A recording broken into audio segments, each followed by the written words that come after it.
Assalamualaikum warahmatullahi wabarakatuh. Selamat pagi, Oke Zoners. Kita ketemu lagi di Morning Zone bareng dengan Om Alan Pamungkas. Halo, siap Om. Pagi, Om Andri. Sepi banget nih di studio nih. Iya nih, pada keceriaan kita nih. pada galau, pada galau. Pada galau ya? Galau. Pada galau karena Indonesia kalah. Indonesia kalah dari Uzbekistan. Kita udah bawa-bawa bola ini. Padahal sempat melawan kan? Ya, sempat betul. menyamakan kedudukan jadi satu sama, kemudian ya pada akhirnya harus pada akhirnya harus takluk juga ya. Takluk 3-1 dengan juara bertahan Uzbekistan dan juga Iran sebelumnya dengan skor yang Iran 3-0, yang Uzbekistan 3-1. Meskipun ada gol juga dari Jens Reven ya, di menit ke-23. Tapi kan memastikan bahwa Indonesia tidak lolos ya. Tidak lolos fase grup gitu. Iya. Tapi masih ada pertandingan lagi nggak sih? Satu lagi kan? Satu lagi, ntar malam ya. Ntar malam nih. Lawannya aman dan ya apapun hasilnya nanti juga nggak bisa mengubah nasib kita di ini ya di Piala Asia ini ya. Dan ini menjadi tambahan catatan negatif ya buat timnas Indonesia di kancah internasional gitu, bahwa di U20 ini walaupun memang sebenarnya targetnya apa sih Om Dwi? Targetnya lolos semifinal ya? Semifinal lolos Piala Dunia. Meskipun ini masih kelompok umur gitu kan? Iya, tapi gengsinya tetap ada. Iya, tidak bisa lolos dari ini ya, target dari PSSI untuk tembus semifinal. Kemudian juga catatan Indra Safri sendiri jadi catatan bahwa ada hashtag Indra Safri out gitu. Karena memang sebelum event ini berlangsung, Indra Safri sudah sedikit banyak mendapatkan benefit gitulah ya, untuk melakukan pelatihan gitu yang cukup matang, tapi pada nyatanya di ketika hari H-nya berlangsung event ini, Indonesia tidak bisa memetik poin maksimal gitu. Iya, ya tapi memang ini kan masih muda ya, usianya juga ya masih banyak kesempatan lain di sana. Jangan patah arang, jangan patah semangat. Buat Garuda Muda masih ada kesempatan yang luas di sana gitu kan. Siapa tahu nanti bisa membela timnas senior ya. Senior, yang juga masih terus berjuang untuk masuk ke Piala Dunia nih ya. Dan harapannya lawan Yaman ini kita bisa menunjukkan nih, menunjukkan kalau setidaknya memberikan perlawanan yang berarti ya. Gengsi ini masalah gengsi gitu. Ya kan, kalau di atas kertas kan memang Iran dan Uzbek ini kan memang jauh di atas kita gitu. Jadi ya kekalahan ini pun ya sebenarnya juga bukan hal yang tidak bisa diprediksi gitu dengan skuad kita juga yang dibawa ke sana ya. Jadi memang ini udah banyak diprediksi juga oleh para pecinta bola tanah air sebenarnya, tetapi harapannya adalah jangan sampai juga jadi juru kunci lah. Betul. Kan? Nah, berharap di grup ini kita juga masih memberikan perlawanan dan mudah-mudahan Indonesia menang lawan Yaman. Iya, walaupun memang kita ketika menghadapi tim-tim asal Timur Tengah agak sedikit badannya gede-gede, Pak. Gede-gede ya. Beruntungnya kita di tim senior kan beberapa kali mengalahkan tim asal Timur Tengah ya di eranya STY terakhir itu, apalagi menuju fase Piala Dunia itu, kita berhasil mengalahkan Arab Saudi itu. Nah, harapannya bisa menurun ke adik-adiknya nih. Harus. Kemenangan di tim senior bisa di tim U20 untuk bisa mengalahkan Yaman, karena bagaimanapun setidaknya kita memang tidak bisa lolos dari fase grup, tapi setidaknya kita bisa memberikan mimpi buruk untuk Yaman. Benar banget bahasa. Kita bisa memberikan mimpi buruk untuk Yaman gitu. Bola di sini nih ya. Memberikan perlawanan yang berarti lah ya gitu. Benar. Harapannya itu. Dan itu kan juga artinya gini, ini kan juga sebagai ajang scouting sebenarnya kan. Ya kan anak-anak muda ini bisa menunjukkan performa terbaiknya supaya mereka ini nantinya bisa dilirik nih, ya kan, bisa masuk ke timnas senior gitu kan. Wah, ternyata bagus di permainan yang ini, ternyata bagus di permainan yang ini gitu. Jadi karirnya juga bisa makin moncer ke depannya gitu. Jadi tetap semangat lah buat Garuda Muda ya. Ini menjadi ajang pembuktian kalian semua buat berhasil mengalahkan Yaman. Optimis kalau saya mah. Dan sang kapten juga kemarin sempat meminta maaf kepada publik Indonesia gitu, karena tidak bisa berhasil membawa Indonesia U20 melaju ke fase grup, ke fase gugur ya, knockout gitu. nggak lolos dari fase grup ya. Wow. Ini Doni Tripamungkas juga Minta kemarin minta ya. maaf ya. Tapi ini sikap dewasa kalau menurut saya. Artinya usia masih muda Om. Dan tetap harus juga nggak ngambek dan minta maaf kalau misalnya dia punya tanggung jawab. Oke, meminta maaf dan tapi jangan dijadikan pembenaran gitu lah ya. Kira-kira harus tetap Galak banget sih. harus tetap memberikan perlawanan gitu bahwa Indonesia meskipun ini kelompok umur gitu harus bisa memberikan perlawanan. Karena memang kontradiktif banget kita. karena dari match ke matchnya gitu ya, lawan Iran memang kita kalah telak gitu 3-0 tanpa perlawanan. Betul. Dengan gol yang cepat pula gitu dari titik corner gitu kan. Kemudian di Uzbekistan kita sempat memberikan perlawanan satu sama gitu, tapi tidak bisa memberikan poin penuh. Nah, mudah-mudahan lawannya aman lah, kita bisa. Iyalah, paling nggak jangan sampai di juru kunci lah, ya. Tetap gitu. peringkat 3 nggak masalah gitu. Tapi yang penting ada perlawanan lah gitu ya kan. Harapannya sih itu. Nah, kalau menurut Mas Andri, ini kan kelompok umur ya. Wajar nggak sih diberikan beban untuk bisa lolos dari fase grup sebenarnya? Sebenarnya beban itu wajar. Kenapa? Karena nanti pun ketika mereka di senior, mereka udah terbiasa dengan beban itu. Pak. Beban itu ya? Iya. Kalau misalnya dari awal nggak ditekan, nggak diberikan pressure, mereka nggak akan terbiasa tuh, gitu, untuk ikut kompetisi gitu. Jadi mentalnya belum kebangun. Nah sekarang ini udah waktunya mereka membangun mental. Makanya tadi saya bilang sikap sang kapten itu sebenarnya menunjukkan kedewasaan. Meminta maaf itu udah jadi hal yang positif. Kenapa? Karena kegagalan itu ya harus diterima. Yang pertama, berani menerima kekalahan. Yang kedua ya bersikap sportif, meminta maaf karena tidak memenuhi ekspektasi gitu.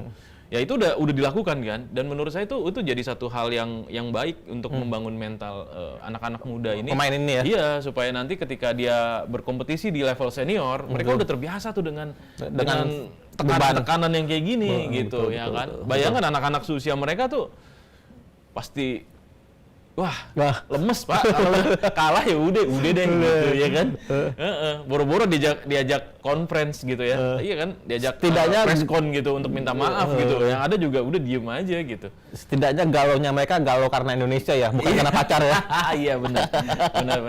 Ya kan seumuran mereka kan, kalau Om Alan kan pasti galonya gara-gara putus cinta atau apa gitu kan. Iya. Ini mereka lebih berat Pak. Galaunya karena nggak lolos ya. Iya, dan yang nonton tuh seluruh masyarakat Indonesia loh. Iya. Ya beruntungnya nggak apa ya, mungkin ada sedikit ya yang menghujat atau memprotes, tapi mayoritas sih sebenarnya lebih banyak mendukung ya gitu, karena kondisinya juga memang di atas kertas mereka juga melawan tim-tim yang sangat-sangat kuat gitu. Dan kalaupun mereka lolos fase grup, mereka akan melawan either itu Korea Selatan ataupun Jepang gitu.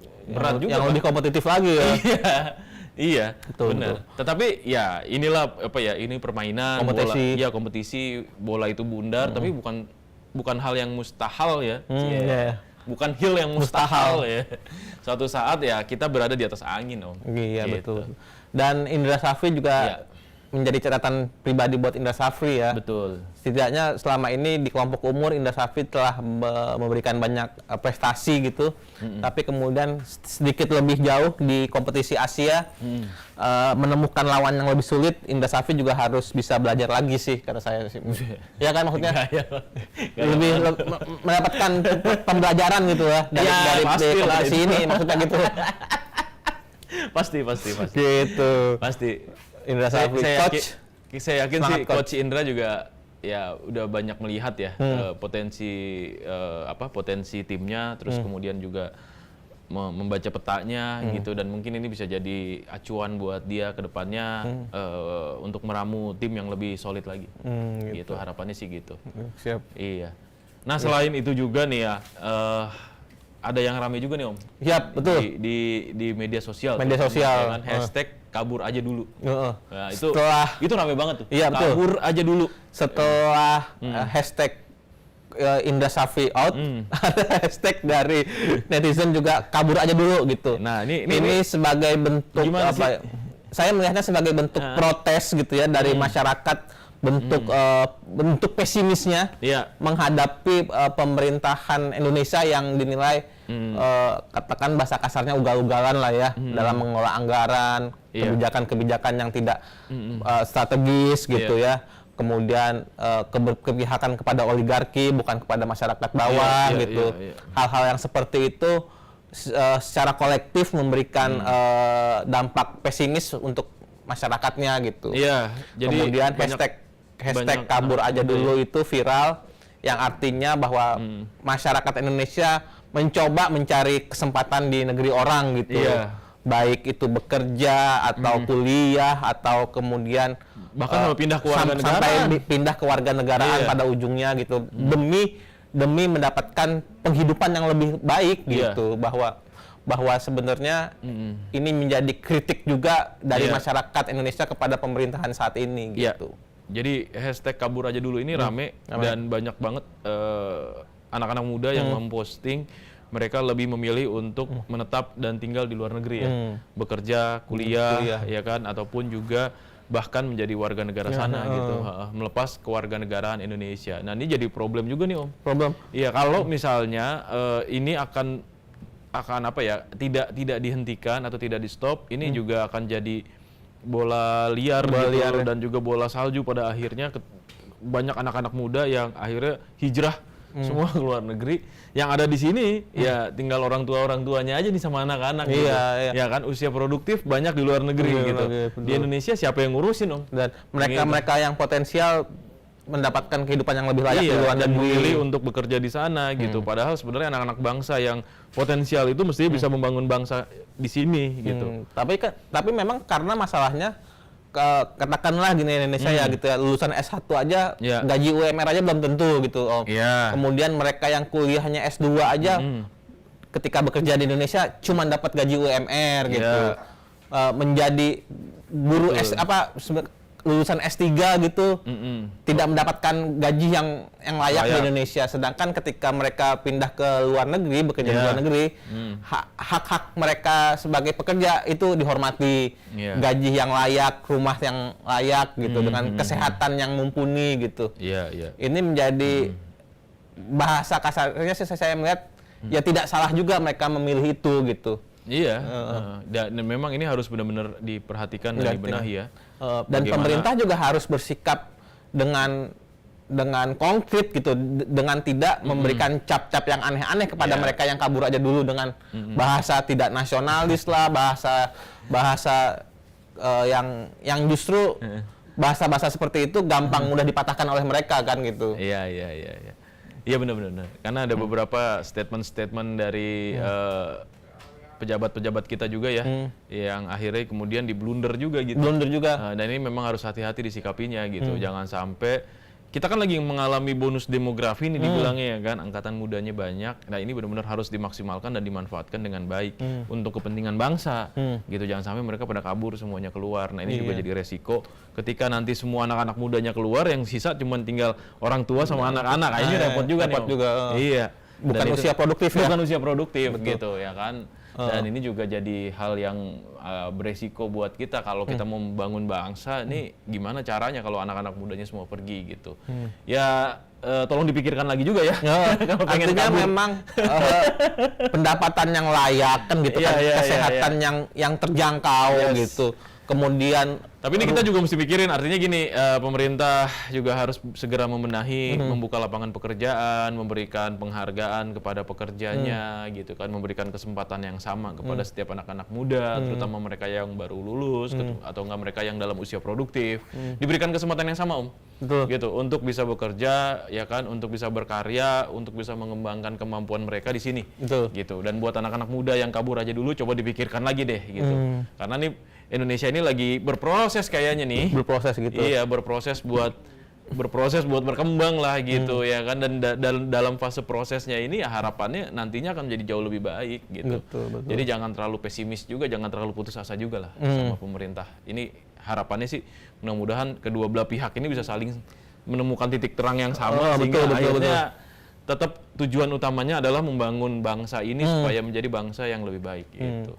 Dan tidak juga mereka yang keluar negeri bekerja di sana tidak nasionalis gitu. Sementara juga sedangkan intinya semua hak-hak rakyat dapatkan harus bisa terjamin sih. Ya kalau gitu. mau bekerja di luar negeri pun juga dengan keahlian yang Mumpuni. iya. Bukan justru menjadi beban lagi. jangan kabur juga ilegal ya. Kabur juga ilegal jadi beban negara juga gitu ya kan banyak banget sekarang yang ilegal gitu kan. Iya betul. Nah kasus yang kemarin yang di Malaysia perbatasan itu kan juga kejadian yang dibilangnya ilegal, terus kemudian terjadi penembakan segala macam, itu kan bahaya gitu. Yang penting intinya mau kabur boleh, tapi ya punya dulu ya kan apa nih kelebihannya gitu, mumpuni atau enggak gitu. Gitu. Oh, tapi ini juga rame juga, selain kabur aja dulu hashtagnya adalah hashtag Indonesia Gelap. Betul. Indonesia Gelap ini menjadi eskalasi yang bertambah ya dari kemarin Indonesia Darurat, sekarang menjadi Indonesia Gelap gitu. Iya, ini rame nih di kalau Indonesia Darurat itu dengan background warna biru. Iya, ini backgroundnya warna hitam. Sedangkan Indonesia Gelap dengan warna hitam pekat gitu ya, artinya yang menggambarkan bahwa mereka yang beraksi Indonesia Gelap ini menganggap bahwa pemerintahan gitu, pemerintah telah melakukan kebijakan-kebijakan yang disinyalir merugikan banyak masyarakat gitu lah ya. Ya termasuk juga efisiensi tuh. Efisiensi ya, kemudian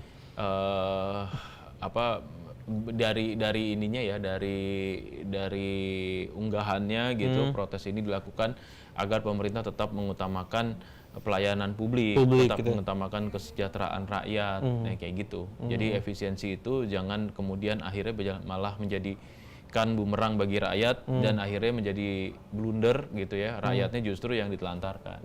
Gitu. Ini kan beberapa isu-isunya ini kan akibat dari efek efisiensi anggaran itu kan yang dilakukan Bapak Prabowo, seperti PHK massal gitu. Walaupun memang akhirnya kemudian dibantah ya, yang di kementerian ya, yang honorer gitu, bahwa tidak ada PHK honorer gitu. Kemudian menurunnya kualitas pelayanan publik. Nanti kita bahas juga tuh bagaimana efisiensi ini apakah memang berpengaruh terhadap pelayanan publik atau tidak gitu. Nah, nanti kita akan ada pengamat ya, pengamat ekonomi yang kita akan diskusi lebih lanjut terkait soal ini.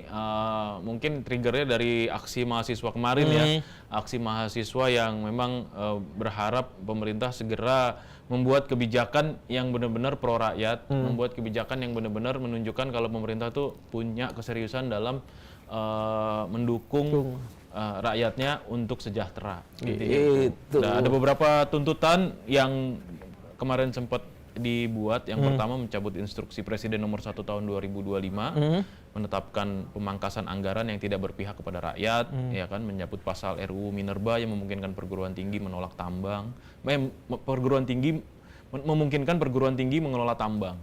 Terus kemudian pencairan tunjangan kinerja dosen juga, terus kemudian mengevaluasi program MBG, terus kemudian juga berhenti membuat kebijakan tanpa basis riset ilmiah atau tidak berorientasi pada kesejahteraan masyarakat. Gitulah. Ya, riset kan efek dari efisiensi itu ya. Kemudian program MBG dan IKN ini yang kita tahu bahwa menyedot banyak anggaran ya kan. Yes. Gitu. Dan harapannya mudah-mudahan sini bisa terselesaikan lah masalah ini. Ya. Tapi nanti kita akan ngobrol lebih detail lagi dengan pengamat ekonomi dari Universitas Muhammadiyah Bengkulu ya. Jangan kemana-mana, Oke Zoners, tetap di Morning Zone. Ya, masih di Morning Zone, masih bersama saya Andri dan juga Om Alan. Luar biasa. Gimana, Mas? Bahasan kita masih lanjut nih. Masih lanjut ya. Soal masih hashtag panjang ya. Hashtag Indonesia Gelap. Betul. Ini terkait juga soal anggaran, efisiensi anggaran yang ternyata tidak koheren katanya. Banyak netizen, banyak pengamat juga yang bilang kalau soal efisiensi anggaran ini tidak koheren dengan kabinet yang gemuk gitu. Nah, Pak Prabowo kemarin juga sempat ngomong tuh ya, nggak peduli. Pokoknya intinya nggak peduli dengan bentuk kabinet yang gemuk, yang penting hasilnya. Nah, setidaknya Pak Prabowo juga mengakui bahwa banyak kritikan yang masuk ke dia tentang kabinet yang gemuk ya, Mas ya. Iya, betul. Dan ini kemudian para adik-adik mahasiswa kemudian menyampaikan rasa kemarahannya, kegelisahannya lewat hashtag Indonesia Gelap. Nah, dan ini juga menjadi eskalasi yang cukup meningkat dari Indonesia Darurat ya, waktu yang sempat ramai waktu itu. Ketika waktu itu dengan background warna biru, sekarang background warna hitam dengan hashtag Indonesia Gelap. Dan ini harus diantisipasi sih. Ya. gitu, dan bagaimana kemudian sebenarnya komposisi anggaran, terus kemudian dengan kabinet yang besar tadi bisa membuat Indonesia lebih maju. Nah, ini udah ada di Zoom sekarang dengan ekonom Universitas Muhammadiyah Bengkulu, Mas Surya Vandiantara. Aduh. Iya. Halo Mas, selamat pagi Mas. Wah, luar biasa Ya, ini. selamat pagi. Studionya keren Mas Andri, banget. Mas Alam. Ya, terima kasih. Mas, kira-kira menurut Mas gimana sih sebenarnya soal ini efisiensi anggaran? Katanya banyak juga yang akhirnya tidak menyasar pada kepentingan masyarakat, pada kesejahteraan masyarakat. Terutama juga yang ujung-ujungnya pada akhirnya malah membuat masyarakat susah. Contohnya kemarin sempat ada kebijakan tentang gas 3 kg gitu kan, walaupun ditarik lagi.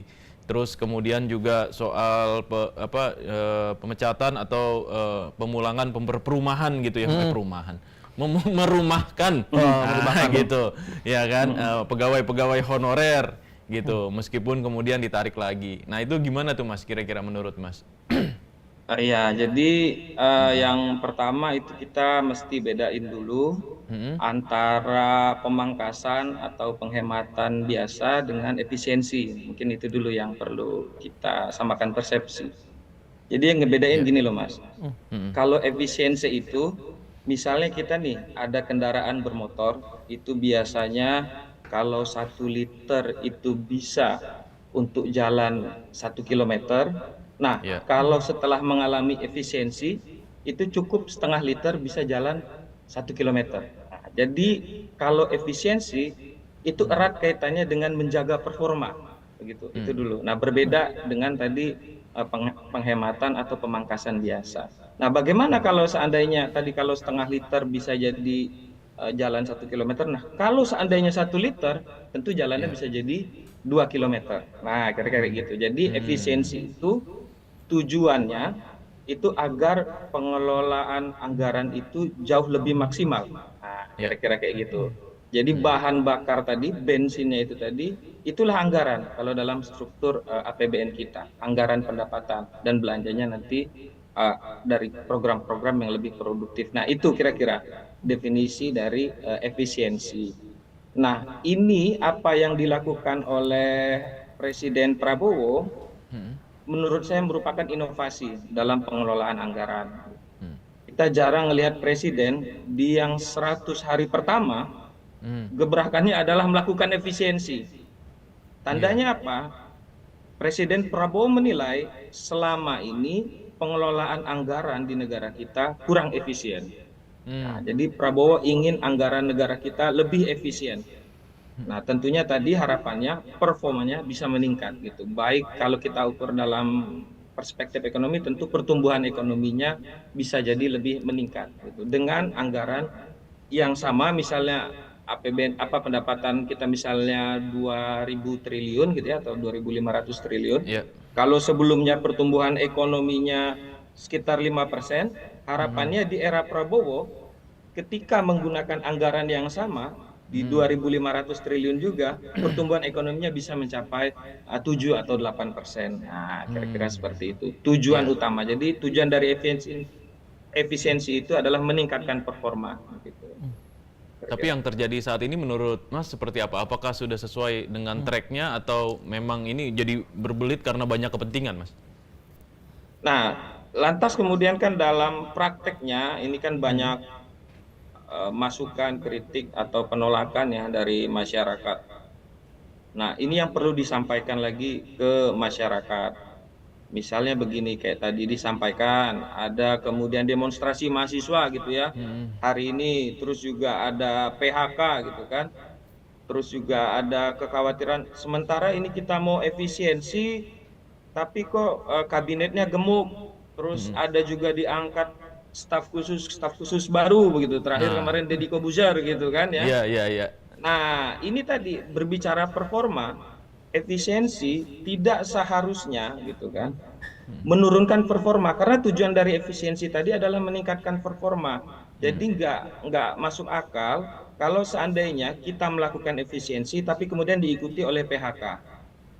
Nah, jadi manusianya, pekerjanya adalah motornya tadi, mesinnya tadi yang mampu menjalankan efisiensi ini. Bagaimana mungkin kita bisa menciptakan efisiensi dengan target atau hasil yang lebih maksimal, sementara manusia orangnya yang akan bekerja justru dikurangi. Nah, jadi efisiensi itu landasan awalnya sangat tidak memungkinkan jika seandainya adanya PHK. Nah, kira-kira seperti itu, Mas. Jadi mestinya efisiensi yang Mas maksud adalah mengurangi biaya-biaya yang tidak perlu gitu ya Mas ya? Bukan Iya, orangnya. betul.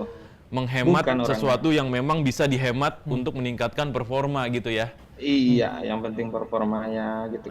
Kan kalau kita cuman bicara sekedar hemat, kalau kita cuman bicara sekedar pemangkasan anggaran gitu kan, itu kan bisa terjadi kapan saja dan tidak mementingkan performa. Tapi efisiensi ini tujuannya adalah meningkatkan performa gitu. Dan itu yang memang harus benar-benar dipegang teguh ya, bahwa efisiensi ini dilakukan untuk meningkatkan performa. Kalau menurut Mas sendiri nih sebagai ekonom ya, mungkin nggak ya kira-kira Indonesia bisa mencapai pertumbuhan 8%? Iya, memungkinkan. Jadi gini, kuncinya kan ada, biasanya temannya efisiensi itu ada efektivitas gitu. Ya. Jadi kita harus efisien dalam pengelolaan anggaran dan efektif dalam pelaksanaan program. Nah, kan kira kayak gitu. Nah, kalau kita lihat di awal-awal pemerintahan Prabowo, batu fondasinya udah ada nih. Jadi fondasinya yang pertama efisien dalam pengelolaan anggaran, dipangkas itu kan, yang nggak jelas, yang kira-kira justru malah tidak memberikan dampak secara maksimal terhadap pertumbuhan ekonomi, misalnya perjalanan dinas gitu kan, terus upacara-upacara seremonial yang kemudian dianggap tidak memberikan dampak ya terhadap peningkatan performa, itu dipangkas. Nah, di sisi lain, Presiden Prabowo juga memiliki program yang menurut saya bisa meningkatkan pertumbuhan ekonomi. Yang pertama misalnya makan bergizi gratis gitu kan. Makan bergizi gratis ini dampaknya bukan cuma ke anak-anak yang menerima yang mendapatkan makan siang gitu kan. Tapi dampaknya lebih luas lagi. Yang pertama itu ke petani. Jadi petani itu tidak perlu khawatir misalnya harga berasnya tidak terkontrol gitu kan, karena nanti akan ada negara yang akan membeli beras dari petani. Nah, itu petani. Lalu yang kedua, itu kan ada penyelenggara, ada vendor-vendor gitu kan. Ini membuka lapangan pekerjaan baru nih buat masyarakat. Jadi kan kalau tadi sebelumnya petani udah nanam padi, udah dipanen, nah nanti ada yang masak. Nah, vendor-vendor ini yang masak, yang kemudian menyediakan ke anak-anak dan orang-orang yang membutuhkan makan bergizi gratis. Jadi satu, lapangan pekerjaannya tercipta gitu kan. Lalu yang kedua, pertumbuhan ekonominya bisa semakin terdorong dengan peningkatan pendapatan atau peningkatan produktivitas dari para petani itu tadi atau peternak kayak gitu. Kira-kira kayak gitu. Berarti sekarang udah banyak ini ya perubahan ya Mas ya. Tadinya IO, sekarang kita bisnis catering kayaknya. Ya kan nggak boleh seminar, nggak boleh bikin acara. IO kan, udah stop ya kita gitu ya. Kita bisnis catering aja sekarang, bantu MBG gitu ya.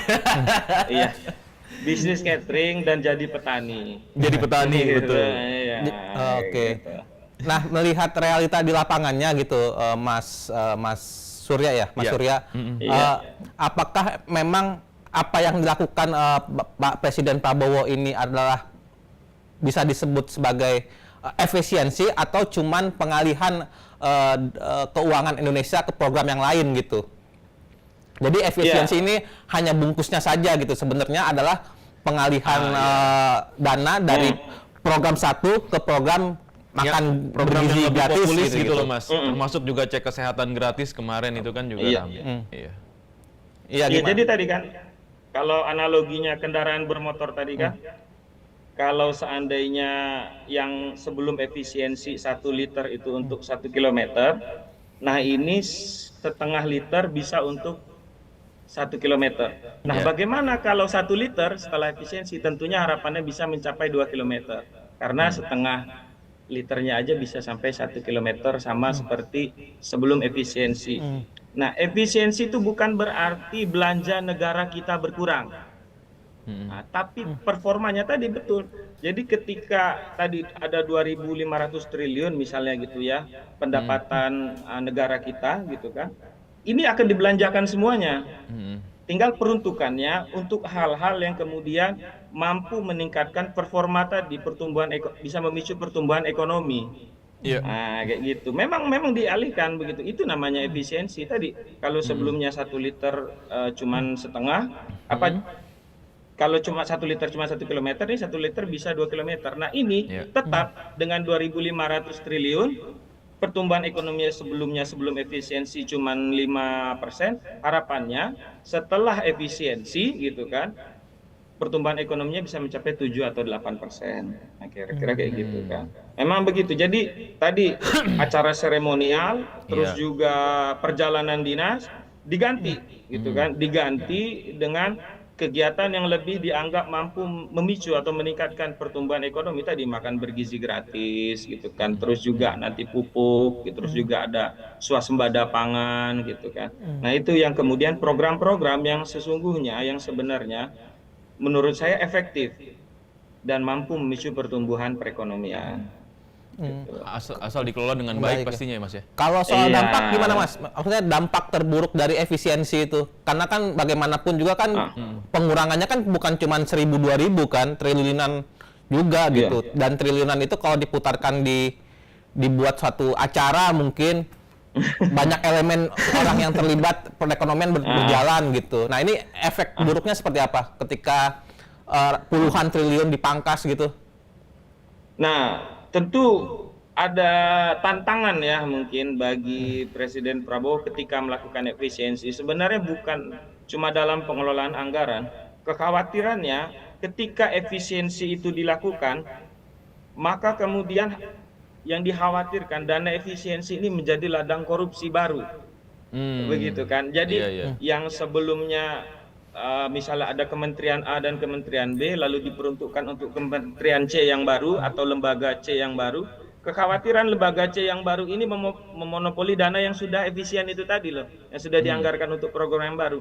Itu kekhawatiran, tantangannya jangan sampai udah capek-capek nih Menteri Keuangan mengoreksi gitu kan, ini yang nggak penting, ini yang penting gitu, lalu ketika sudah ada dananya itu malah dikorupsi. Nah itu kemudian menjadi tantangannya.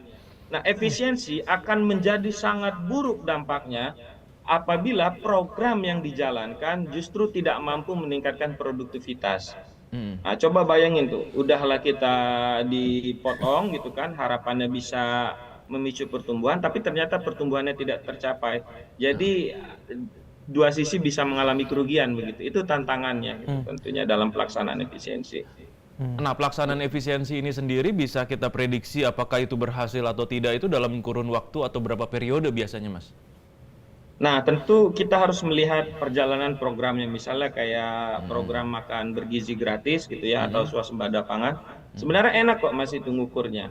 Bisa kita lihat dari pertumbuhan ekonomi kita bisa lihat dari PDB kita. Nanti kita lihat itu kan kalau di BPS itu kan laporannya per triwulan gitu kan.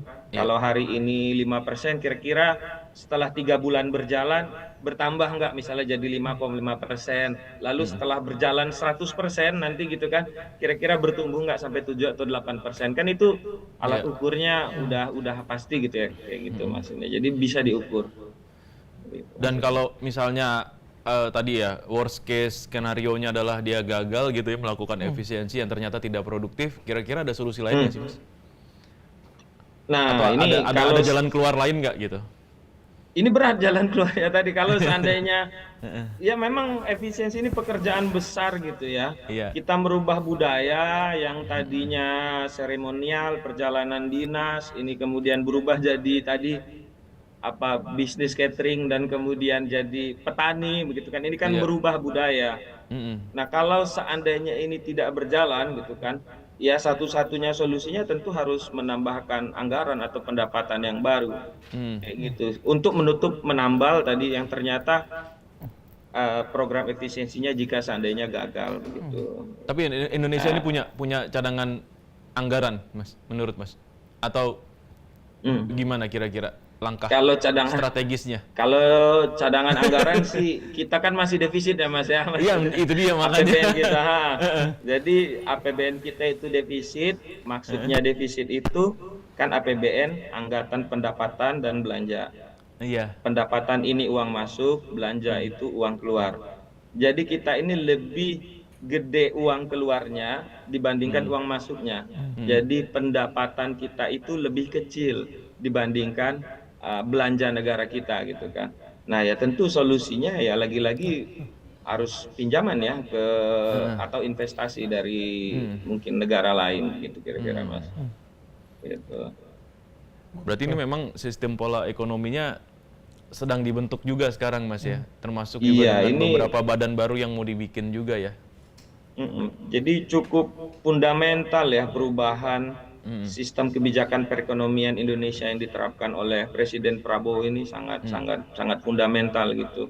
Dan perubahannya cukup drastis menurut saya kayak gitu. Wajar saja jika dalam kebijakan yang seperti ini banyak kemudian masyarakat yang khawatir atau kecewa. Kayak dulu itu kan saya pernah lihat di Reels itu ada orang Papua gitu bilang, Pak Prabowo kita ini nggak butuh makan gitu karena kita gampang cari makanan di alam Papua gitu. Nah, yang tidak disadari oleh masyarakat, justru negara hadir untuk membeli hasil produksi alam di situ, begitu kan. Iya, Nah, betul. lalu kemudian nanti dikelola oleh negara yang akan dikembalikan lagi juga ke masyarakat. Jadi masyarakat nanti uangnya dapat dari jual ke negara, hasilnya pun makanan olahannya pun bisa mereka konsumsi. Nah, kira-kira kayak gitu ini yang perlu dijelaskan ke adik-adik mahasiswa yang lagi demo. Kira-kira kayak gitu. Iya, iya, iya. Oh. Nah, kalau dilihat berarti memang ya efisiensi anggaran ini memang proyek yang cukup beresiko ya. Nah, Mas, kita lihat juga ke luar negeri gitu. Kalau kita bandingkan dengan gaya yang dipakai oleh Kementerian Presiden Prabowo ini sekarang sama juga dengan apa yang terjadi di Argentina, sama juga dengan yang terjadi di Vietnam gitu. Kalau kita mau bandingkan dengan negara-negara lain di luar sana yang juga melakukan efisiensi, kira-kira seperti apa, Mas? Nah, ini kalau kita bandingkan sama Argentina. Jadi Argentina itu kan tadi ada anggaran pendapatan dan belanja. Argentina itu kenapa APBN-nya bisa surplus? Yang mereka lakukan adalah uang keluarnya yang dikurangin. Pendapatannya sih nggak jauh-jauh berbeda. Istilah kalau mungkin di negara kita tetap 2.500 triliun, tapi belanjanya yang dikurangin. Ya tentu kan akhirnya uang masuk sama uang keluar banyakkan uang masuknya daripada uang keluar. Jadi antara pendapatan sama belanja lebih banyak pendapatannya dibandingkan belanja dengan cara menurunkan belanjanya. Nah, itu kan sebenarnya shortcut ya menurut saya apa yang dilakukan oleh Argentina gitu kan. Sementara yang dilakukan oleh Presiden Prabowo berbeda. Yang dituju tadi peningkatan performa pertumbuhan ekonomi. Karena surplus APBN belum tentu juga berarti pertumbuhan ekonomi yang baik. Nah tadi kalau kemudian belanja negaranya dikurangi, tidak dialihkan ke hal yang lebih produktif tadi seperti yang disampaikan oleh Mas Alan tadi gitu kan. Nah tentu kekhawatirannya malah loh ini programnya jadi berkurang. Kekhawatirannya bagaimana mungkin kita bisa meningkatkan produktivitas dengan program-program yang dikurangi kayak gitu. Kira-kira kayak gitu. Oke, Mas. Terakhir deh dari saya nih. Dalam katakanlah 100 harinya Pak Prabowo gitu ya. Kemudian indeks IHSG kita juga kan menurun kan dari yang dari sempat menyentuh angka 7.000 gitu ya ke 6.000 gitu. Ini apakah ini sebuah tanda juga gitu bahwa kebijakan-kebijakan yang dikeluarkan oleh Prabowo tidak direspon positif oleh pasar gitu, atau mungkin memang dana asing banyak yang keluar akibat ketidakpercayaan dengan pemerintah kita ya? Pemerintahan kita gitu. Gimana sedikit aja boleh? Ya, jadi begini, kita harus lihat ini ada beberapa bukan cuman harga saham yang jadi indikator. Nilai tukar rupiah juga mengalami penurunan yang cukup drastis gitu ya, sampai 16.000 lebih. Nah ini semua karena faktor ekonomi global. Harus kita akui dengan terpilihnya Donald Trump gitu kan, itu bisa menekan laju pertumbuhan perekonomian kita. Pasar kan merespon itu karena Donald Trump terpilih gitu. Karena nyata ketika periode pertama Donald Trump neraca perdagangan kita, jadi jumlah ekspor kita dibandingkan jumlah impor kita ke Amerika itu selalu positif gitu Mas ya, selalu surplus gitu kan, nggak pernah defisit. Jadi kita lebih banyak ekspor daripada impor barang ke Amerika Serikat. Tapi kalau dibandingkan di era Trump dan di era Joe Biden kemarin, jauh sekali. Jumlah ekspor kita ke Amerika itu jauh lebih sedikit dibandingkan ketika era Joe Biden gitu kan. Nah, maka kemudian ada tentunya sentimen pasar, ada kekhawatiran pasar, wah jangan-jangan ekspor kita akan berkurang lagi nih di era Trump yang kedua gitu kan. Makanya respon pasar akhirnya seperti itu. Wajar saja kalau seandainya harga saham gitu kan akhirnya tertekan, terus juga nilai tukar rupiah juga tertekan. Nah, itu wajar karena melihat dari kondisi historisnya memang seperti itu. Nah, tinggal tadi tugas Presiden Prabowo. Kalau seandainya kebijakan ekonomi berhasil, efektif, mampu memicu pertumbuhan ekonomi gitu kan. Masyarakat Indonesia bisa swasembada pangan, bisa berdikari gitu kan. Nah, maka kemudian kita baru bisa melakukan ekspansi, bisa melakukan ekspor yang kemudian juga mampu meningkatkan nilai tukar rupiah ataupun harga saham gitu. Oke, mantap. mantap. Terima kasih insight-nya, Mas Surya. Mas Surya. Wah, mantap banget ini. Kita Tapi akhirnya jadi ngebingungin sedikit nggak terbuka tadi ya. yang saya sampaikan? Kenapa, Mas? Ngebingungin nggak nanti? Enggak, kita paham. Ya, ini pembeda Iya. antara pemotongan anggaran dengan efisiensi itu berbeda gitu Iya, kan. iya. Efisiensi itu memang harusnya lebih bisa membuat mesin itu bekerja lebih efektif kan gitu ya Mas ya. Iya, performanya lebih maksimal. Performanya lebih maksimal, betul. Dan harapannya memang program-program yang dilakukan oleh pemerintah ini bisa berjalan dengan baik ya. Karena kalau tidak bingung juga nih kita nih jalan keluarnya. Tadi Mas sampaikan kita nggak punya cadangan anggaran ini karena kita selalu defisit. Iya. Nah itu jadi PR ya Mas ya, yang harus benar-benar bisa diselesaikan oleh pemerintah nih. Dan memang benar-benar harus bisa berjalan dengan baik. Mas Surya, terima kasih atas waktunya. Sehat-sehat selalu. Sama-sama. Ya. Nanti kita bersua lagi Mas, nggak apa-apa Mas ya. Sampai terima jumpa Kita kasih. ngobrol-ngobrol lagi. Sampai Oke, jumpa siap, di terima kasih. kesempatan berikutnya mungkin ya. Iya, makasih Iya, Mas. terima kasih. Iya. Ya. Wah, luar biasa kan. Jadi begitu Mas Iya, Andi ya, bahwa insight-nya. efisiensi juga harus didukung dengan performa gitu. Nah, iya. Bukan justru untuk melemahkan performa dari kinerja dari Iya. kementerian itu kan. Iya, betul. Itu dia tuh catatannya, Catatannya bahwa emang efisiensi itu harus pada pos-pos yang tepat. Bos yang tepat. Dan jangan sampai juga akhirnya malah membuat masyarakat yang kelimpungan gitu akibat dari efisiensi itu. Jadi benar-benar harus dipikirkan, benar-benar harus dilakukan dengan cara yang strategis gitu. Iya. Jadi karena apa? Karena tadi itu disampaikan sama Mas Surya juga kan, ya resikonya besar. Iya. Kita nggak punya anggaran cadangan nih kalau misalnya emang gagal. Pak Prabowo juga harus memastikan kepada kementerian-kementerian di bawahnya gitu agar bahwa efisiensi ini tidak harus mengurangi performa dari kementerian-kementerian tersebut tadi gitu. Iya, pelayanan pada masyarakat Pelayanan itu harus terhadap tetap masyarakat maksimal. segala macam. Iya. Termasuk juga akhirnya kan tafsir efisiensi itu tidak ada PHK kan, Iya. tidak ada PHK honorer begitu. Ya mudah-mudahan kita sambut karena emang tadi kalau tidak bisa diantisipasi dengan cepat Betul. dan kemudian Iya. tidak sesuai target bisa bahaya juga kan. Iya, dan memang harus dijaga dan dikontrol dengan baik, menghindari korupsi juga tadi kan disampaikan. Jangan sampai juga ada tikus-tikus yang menggerogoti anggaran karena memang anggaran kita sudah dipres, sudah ditekan gitu kan, dan harapannya nanti ya dialihkan untuk yang lebih mengangkat pertumbuhan ekonomi Indonesia. Iya, Ya, termasuk juga berharap bahwa nanti ke depannya akan ada investasi-investasi masuk ke Indonesia supaya bisa menutup nih defisit anggaran yang terjadi. Gitu. Oke, mantap. Conclusion-nya. Conclusion. Oke, terima kasih. Agak berat ya pagi ini ya. Saya jadi host biasanya ceria, jadi kayak mikirnya panjang Panjang hari ini. gitu. Tapi nggak apa-apa. Ini demi insight atau masukan yang berbeda dengan perspektif yang berbeda ya. Betul. Oke, terima kasih. Oke, Zoners, kita ketemu lagi besok di Morning Zone tetap di jam 8 sampai jam 9. Sampai jumpa. Assalamualaikum warahmatullahi wabarakatuh.